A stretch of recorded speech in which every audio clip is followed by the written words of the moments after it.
you everyone, and welcome to our IAM webinar today. It's all around ISO 55011, and it's part of a set of webinars we've been doing to try and help understand and promote the new ISO documents that were published over the past few months. I'm delighted today to be joined by Tiffany and Kerry, but just before I hand over to them, I just wanted to let everyone know that we will be collecting questions for Tiffany and Kerry during the presentation, and it will be in slido.com, and the code is 3066564, and I will make sure I put that in the chat. So please pop your questions into Slido. You can also vote them up.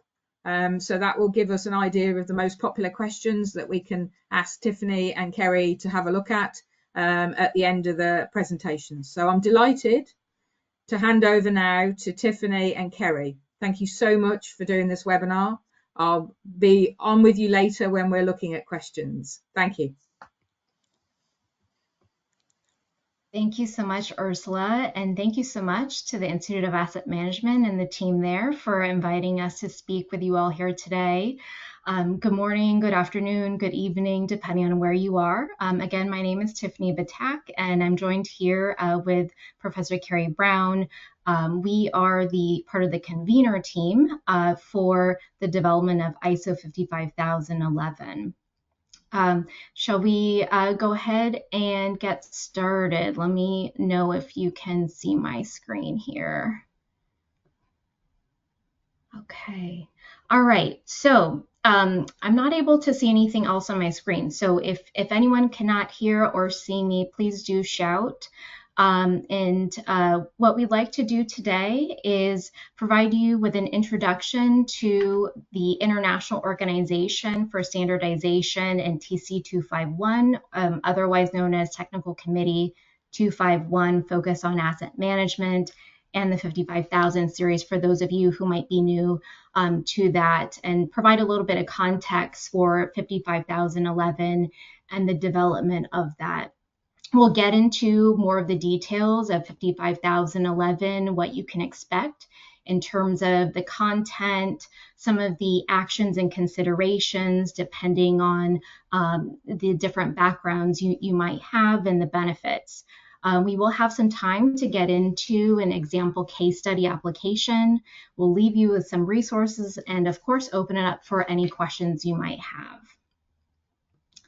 So, an introduction to the International Organization for Standardization, otherwise known as ISO.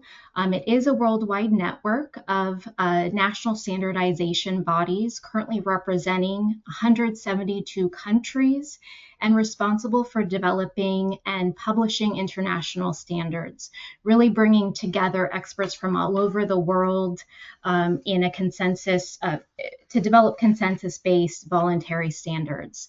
At present, there are over 25,000 international standards and related publications focused on a variety of areas from product and services, safety, and of course, management systems, which 55,001 is part of that. There are 800 technical committees and subcommittees at present, and TC 251 is just one of those. The Technical Committee 251, focused on asset management, which I just mentioned previously, is responsible for that 55,000 series. Many of you are probably aware of the first iteration of the standard that was published in 2014. A little bit, almost 10 years ago, we had 37 countries involved in the development of those standards, and we've grown quite a bit. So we now are up to 59 countries involved directly in the development of the 55,000 series standard. For those of you who might be new to the TC 251 structure and process, This just provides you a little bit of an overview of the process from start to finish. Each standard or other work product starts with what we call an NWIP. It's a new work item proposal that must be approved by the technical committee internationally.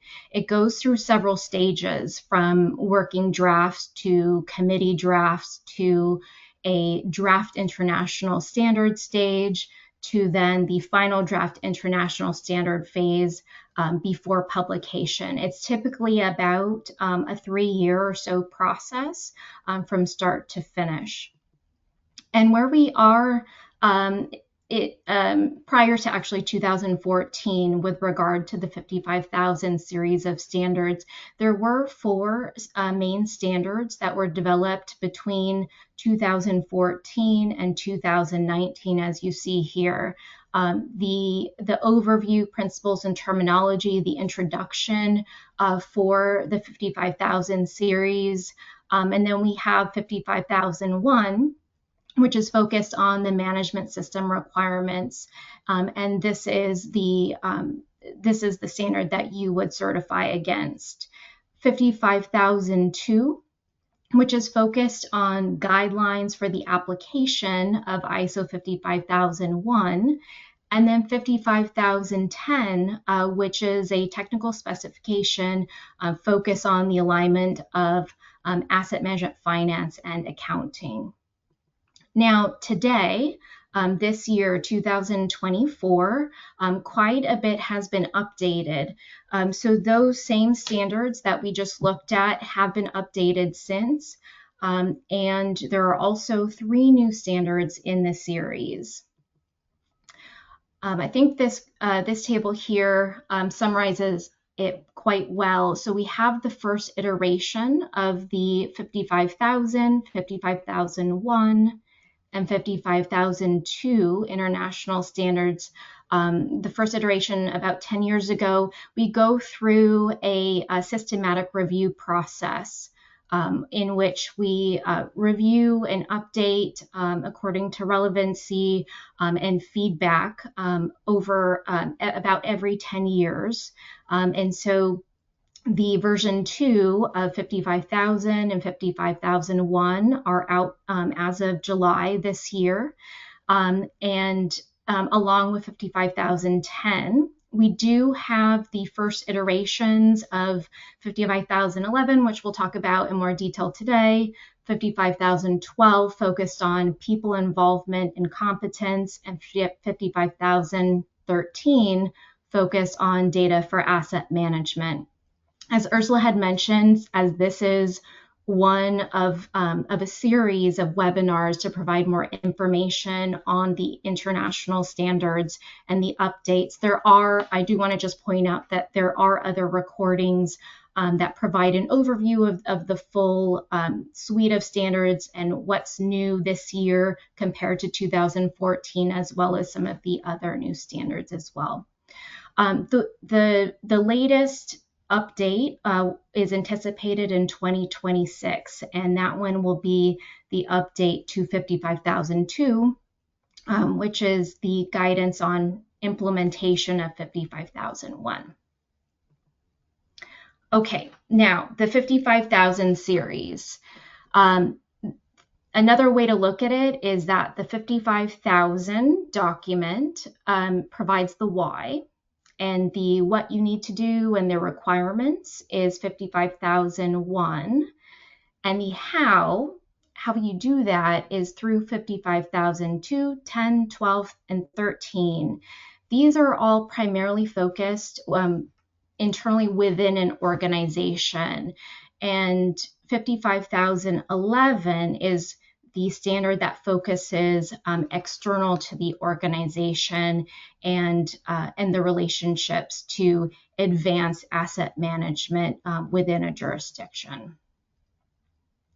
Now, as shown on the previous slide, most of the 55,000 series of standards help organizations implement asset management systems to achieve their own objectives.